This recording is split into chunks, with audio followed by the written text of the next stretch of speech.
Pobuda za to čistilno akcijo je prišla z moje strani, ker kot pravi Sokanc sem odrastel na Soči in tam sem naučil plavati, tam sem naredil svoje prve kajakaške zaveslaje.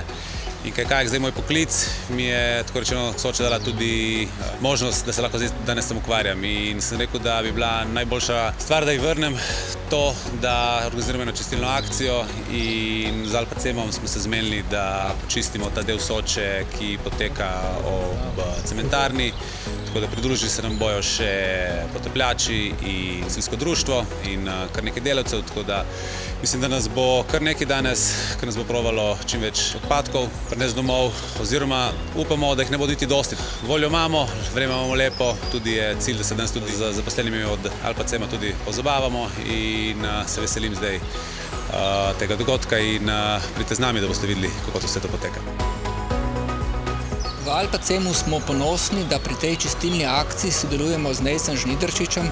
Nejc je, kot vsi vemo, vrhunski športnik, ki svoje vrline in svojo to športno predanost nosi tudi izven teh njegovih športnih voda. Ta športni duh je seveda dobrodošel tudi v gospodarstvu in tudi danes se nadejamo, da v tem druženju z Nejcem, da bomo ta duh, to zagnanost nekako tudi prenesli do naših zaposlenih. Z Alpacemom sodelujemo že kar nekaj časa, tudi to, ker smo se odzvali povabilu. S čovnom našim smo bili v pomoč raftarjem pa potapljačem za prevoz smeti na brežino reke Soče, kjer bojo kasneje tudi pobrali. Prvo leto je potekala ta akcija, upam, da bo tudi še naprej to ostalo in bo se nadaljevalo kot tradicionalna akcija.